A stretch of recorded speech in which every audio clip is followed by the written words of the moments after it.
어느 60대 남성의 고백입니다. 나는 지금까지 내가 한 말이 누군가에게 큰 상처가 될 수 있다는 걸 너무 늦게 알았어요. 그 사람은 떠났고 나는 그 말을 고치고 싶어도 더는 기회가 없습니다. 사람 사이에 남는 가장 깊은 흔적은 말입니다. 눈빛도 표정도 잊히지만 그때 들은 말 한마디는 세월이 흘러도 또렷이 기억납니다. 가까운 사람일수록 우리는 말을 더 쉽게, 더 아무렇게나 내뱉곤 합니다. 가족끼리는 괜찮겠지, 친한 사이니까 다 이해할 거야 라는 마음이 말을 거칠게 만들고 결국 오해와 서운함을 남기게 됩니다. 의도는 없었지만 결과는 남습니다. 그리고 나중에 관계가 멀어졌을 때 도대체 어디서부터 틀어졌는지조차 모르게 됩니다. 특히 60대 이후가 되면 인생에서 남겨진 관계는 많지 않습니다. 그런데도 그 적은 관계마저 말을 잘못해서 끊어지는 일이 자주 생깁니다. 어릴 적부터 쌓아온 습관이나 감정 표현 방식은 쉽게 고쳐지지 않기에 무심한 말 한마디로 가까운 사람과의 사이가 소원해지는 건 결코 드문 일이 아닙니다. 이쯤에서 우리는 반드시 돌아봐야 합니다. 내가 무심코 한 말이 누군가에게 얼마나 아팠을지를. 첫 번째 후회는 내가 너 잘되라고 한 말이야입니다. 자식에게, 후배에게, 친구에게 우리는 조언이라는 이름으로 이런 말을 자주 합니다. 하지만 이 말은 듣는 사람 입장에서는 결국 내가 틀렸다는 뜻이야로 들릴 수 있습니다. 특히 자식에게 반복되면 사랑보다는 간섭으로 느껴지고 진심보다는 통제처럼 다가옵니다. 결국 상대는 말의 내용이 아닌 말의 태도를 기억합니다. 말은 본래 도와주려는 마음에서 시작됐을 겁니다. 하지만 감정이 섞이고 내가 옳다는 생각이 강해질수록 그 말은 훈계가 되고 잔소리가 됩니다. 내가 너 잘되라고라는 말에는 내가 널 위해 얼마나 희생했는지 알아? 라는 감정이 숨어 있는 경우도 많습니다. 상대는 그런 말에 미안함보다는 부담을 느끼고 결국 마음의 문을 닫아버리게 됩니다. 두 번째 후회는 그걸 왜 그렇게 해? 라는 말입니다. 작은 실수나 다른 방식의 선택 앞에서 툭 던진 이 말은 상대의 자존심을 무너뜨립니다. 특히 배우자나 자녀 또는 가까운 친구 사이에서 자주 등장합니다. 이 말의 문제는 상대를 존중하지 않는 뉘앙스를 내포한다는 점입니다. 넌 왜 그렇게 바보같이 하냐는 비난으로 들리기 때문에 듣는 이는 위축되고 방어적으로 변합니다. 이런 말은 단순히 방식의 차이를 지적하는 것이 아니라 그 사람 자체를 부정하는 느낌을 줍니다. 반복될수록 상대는 스스로를 작게 느끼게 되고 결국 침묵하거나 거리감을 두기 시작합니다. 그리고 시간이 지나면 말조차 꺼내지 않게 되고 대화가 사라진 관계는 서서히 멀어집니다. 말이 줄어든 것이 아니라 마음이 다친 것입니다. 이 두 가지 후회는 모두 무심코 습관적으로 뱉은 말에서 시작됐습니다. 사람들은 자주 말합니다. 나는 그냥 한 말이야. 그걸 왜 그렇게 받아들여? 하지만 말은 듣는 사람의 해석에서 의미가 만들어집니다. 내 의도와 다르게 전해졌다면 그 말은 이미 잘못된 말입니다. 우리는 말에 책임을 져야 합니다. 한마디 말이 한 사람의 마음을 움직일 수 있다면 그 반대도 가능하기 때문입니다. 누구보다 가까웠던 사람과 멀어진 계기는 대단한 사건이 아니었습니다. 오히려 사소한 대화 속 한마디 지나가는 말 같던 문장에서부터 균열은 시작됐습니다. 세 번째 후회의 말은 바로 너도 나중에 부모 돼봐입니다. 이 말은 많은 부모들이 자식과의 갈등 속에서 자주 내뱉는 표현이지만 사실상 자식의 감정을 전혀 듣지 않겠다는 선포와도 같습니다. 너도 나중에 부모 돼봐라는 말에는 두 가지 감정이 동시에 담깁니다. 하나는 나는 너보다 많은 걸 알고 있다는 우월감이고 다른 하나는 지금 넌 나를 이해하지 못한다는 섭섭함입니다. 그런데 그 감정은 말로 전달되는 순간 이해를 요구하기보다 책임을 전가하는 방식으로 바뀌게 됩니다. 자식은 이 말을 듣고 오히려 마음을 더 닫고 부모와의 거리감을 느끼게 됩니다. 이런 표현은 결국 대화가 단절되는 결과로 이어집니다.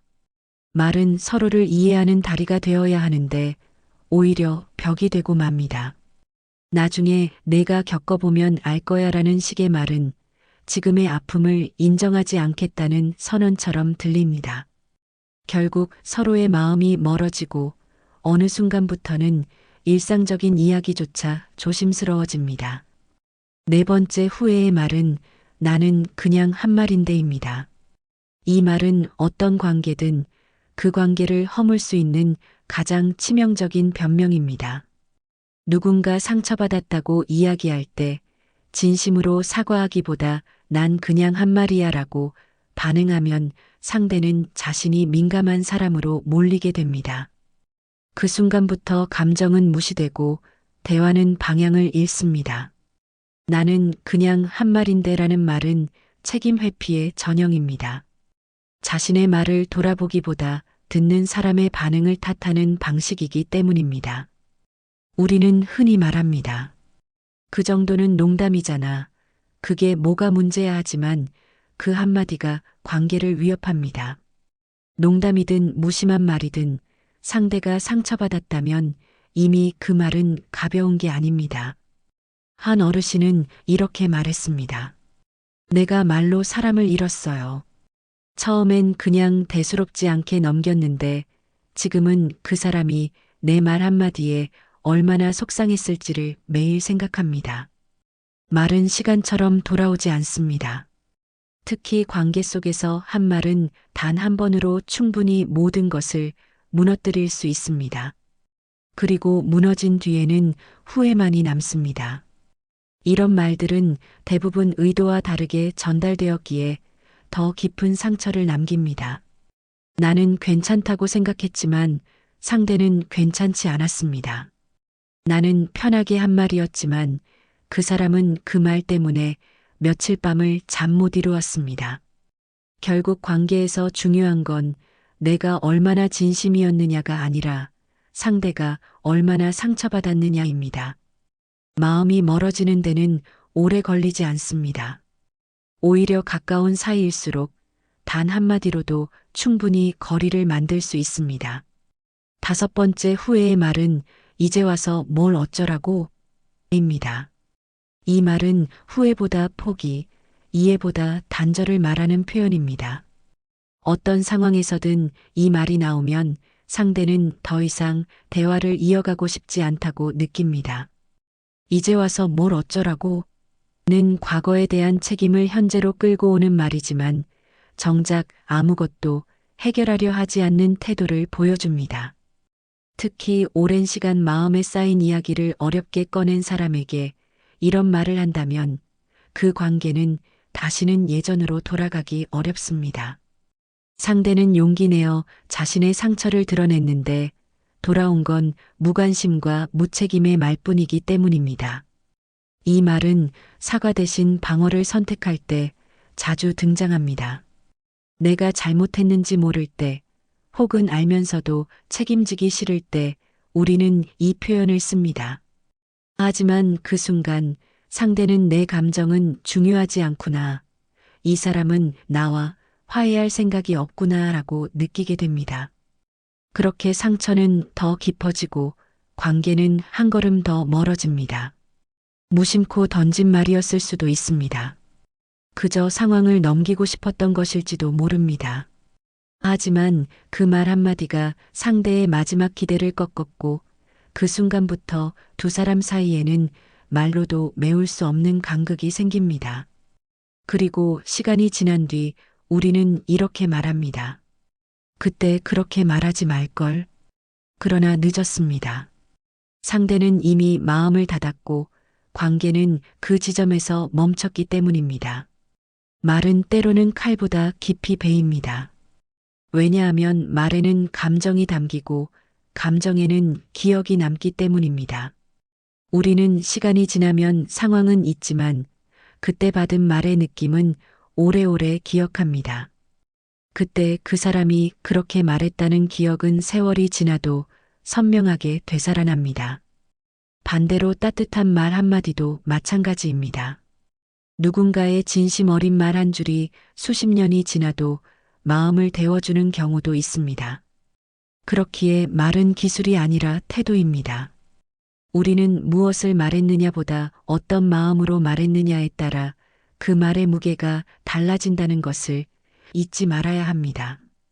말은 표현이자 선택이며 그 선택은 곧 관계의 방향을 결정합니다. 관계가 끊어진 이유가 특별하지 않은 것도 다시 회복되지 않는 이유가 생각보다 단순한 것도 모두 말에 있습니다. 이제 우리는 묻고 싶습니다. 나는 지금까지 어떤 말을 해왔는가? 나는 누군가에게 상처가 되는 말을 했던 적은 없는가? 그리고 그 말을 후회하고 있는가? 이 질문은 결코 과거만을 묻는 것이 아닙니다. 앞으로 어떤 말을 할지를 결정하는 기준이 됩니다. 말의 무게를 아는 사람은 말의 품격을 지키는 사람입니다. 그렇기에 말은 기술이 아니라 태도입니다.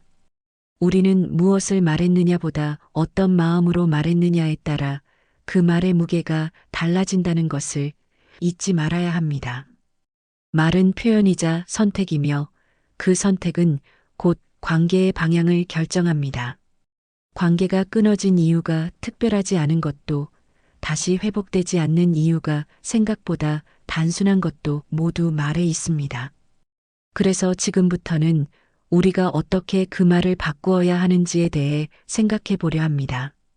같은 상황에서도 다르게 말하는 사람은 관계를 다르게 만들어 갑니다. 다정한 표현 하나가 감정을 가라앉히고 한 걸음 물러난 말투가 오해를 풀어줍니다. 상처 대신 온기를 남기는 말에는 어떤 공통점이 있는지, 그리고 그 말들은 어떻게 실천으로 이어질 수 있는지를 함께 들여다보겠습니다. 다정한 말은 상황을 바꾸지 않아도 마음을 바꿉니다. 같은 내용을 전하더라도 어떻게 표현하느냐에 따라 상대의 반응은 전혀 달라집니다. 그걸 왜 그렇게 해? 대신 혹시 이렇게 해보면 어떨까? 라고 말해보세요. 전자는 판단이고 후자는 제안입니다. 판단은 상대를 방어적으로 만들고 제안은 함께 고민할 수 있는 여지를 남깁니다. 내가 너 잘되라고 그러는 거야 라는 말 대신 나는 내가 힘들지 않았으면 해서라고 표현해 보는 것도 좋습니다. 전자는 명령처럼 들리지만 후자는 배려로 전해집니다. 같은 진심이라도 말의 틀을 바꾸면 상대는 그 안에 담긴 애정을 더 잘 느낄 수 있습니다. 말은 다리입니다. 감정을 건네는 통로이기도 하고 마음을 잇는 징검다리이기도 합니다. 실제로 한 어르신은 관계를 회복한 경험을 이렇게 말했습니다. 내가 예전엔 자식에게 항상 지적부터 했어요. 근데 어느 날부터 고생 많지? 한마디부터 꺼냈더니 대화가 달라지더라고요. 말의 순서를 바꾸는 것만으로도 분위기가 달라진다는 사실은 그만큼 말이 관계의 온도를 결정짓는다는 뜻입니다. 사과도 마찬가지입니다. 미안하다는 말은 타이밍보다 진심이 우선이며 형식보다 눈빛과 목소리의 떨림이 더 크게 다가옵니다. 감정을 전달할 때는 먼저 자신의 상태를 인식하는 것이 중요합니다. 짜증나라고 말하는 대신 이 상황이 좀 답답하게 느껴졌어라고 표현해 보세요. 감정을 직접적으로 말하기보다 상황과 감정을 분리해서 전달하면 상대는 방어적이지 않게 받아들일 수 있습니다. 이는 감정 조절의 첫걸음이자 관계에서 상처를 줄이는 언어 훈련입니다. 숨을 한번 고르고 마음속 감정에 이름을 붙여보는 것도 좋습니다. 내가 지금 느끼는 것이 섭섭함인지, 서운함인지, 무시당함인지 정확히 짚어보면 말로 표현할 때에도 충돌이 줄어듭니다. 섭섭했어는 비난이 아니고 그때 서운했어는 마음을 보여주는 말입니다. 표현이 달라지면 반응도 달라지고 결국 서로의 감정이 존중받는 관계로 바뀌어 갑니다. 일상에서 바로 실천할 수 있는 방법은 많습니다. 하루에 한 문장씩만 바꿔보는 겁니다. 왜 이제 왔어? 대신 기다렸어. 그건 내가 잘못했지 대신 어떻게 느꼈는지 말해줘라고요. 작은 말투의 변화가 큰 변화를 만듭니다. 처음엔 어색할 수 있어도 그 다정함은 서서히 말하는 사람의 마음도 바꿉니다. 말투는 결국 자신의 내면을 다루는 연습이기도 합니다. 또 하나의 좋은 습관은 말을 쓰기 전에 적어보는 겁니다. 오늘 하루 가장 서운했던 말을 떠올리고 그것을 어떻게 바꿔 말할 수 있었을지를 적어보세요. 말은 훈련입니다. 타고나는 것이 아니라 연습과 성찰을 통해 만들어집니다. 그리고 이 훈련은 나이와 상관없이 지금 이 순간부터 시작할 수 있습니다. 이제 마지막으로 우리가 남기는 말이 어떤 흔적이 되는지에 대해 이야기해 보겠습니다. 누군가에게 남긴 말이 한 사람의 기억이 되고 그 기억이 다시 당신의 인격이 됩니다. 지금 이 순간에도 당신의 말은 누군가에게 남아있다는 것을 잊지 마세요. 우리는 흔히 얼굴이 인상을 만든다고 생각하지만 사실 말이 인상을 남깁니다. 누군가를 떠올릴 때 가장 먼저 기억나는 건 그 사람의 말투, 태도, 그리고 그 말에 담긴 온도입니다. 말은 사람의 성품을 드러내는 거울이자 인생을 비추는 창문입니다. 어떤 말을 자주 했는지가 곧 어떤 삶을 살아왔는지를 보여줍니다. 말은 기억에 남습니다. 특히 자식이나 배우자, 오랜 친구 사이에서 오간 말들은 시간이 지나도 쉽게 사라지지 않습니다. 좋았던 말은 위로가 되고 나빴던 말은 멍이 됩니다. 부모의 한마디는 자식의 내면에 오래도록 영향을 미치고 부부 간의 말투는 관계의 온기를 결정합니다. 그래서 말은 그 자체로 유산이 되기도 합니다. 남긴 재산보다 남긴 말이 사람을 더 오래 따라다닙니다. 한 중년 여성이 말했습니다. 엄마가 돌아가시고 나서도 그 말들이 자꾸 생각나요. 너는 늘 부족해라는 말이 저를 평생 작게 만들었어요. 반대로 고생했다. 잘했어. 한마디는 수십 년을 버티게 하는 힘이 되기도 합니다. 말은 물질보다 깊고 손에 잡히지 않아도 흔적은 더 강하게 남습니다. 그래서 품격 있는 인생은 말에서 시작된다고 해도 과언이 아닙니다. 노년이란 결국 말을 정돈하는 시기입니다. 살아오며 겪은 수많은 관계와 감정을 이제는 되돌아보며 마무리해야 할 시기입니다. 그리고 그 마무리는 좋은 말로 이루어져야 합니다. 떠나는 이에게 남긴 마지막 한마디, 오랜 시간 함께한 가족에게 건네는 짧은 인사, 스스로를 향한 따뜻한 격려, 이 모든 말들이 삶의 마지막 페이지를 아름답게 만듭니다. 우리는 말로 서로를 안아줄 수 있습니다. 꼭 손을 잡지 않아도, 꼭 곁에 있지 않아도 한 줄의 말로 마음을 전할 수 있습니다.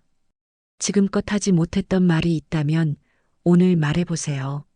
미안하다고, 고맙다고, 사랑한다고. 그 한마디가 어떤 사람의 하루를 밝힐 수도 있고 지난 상처를 덮을 수도 있습니다.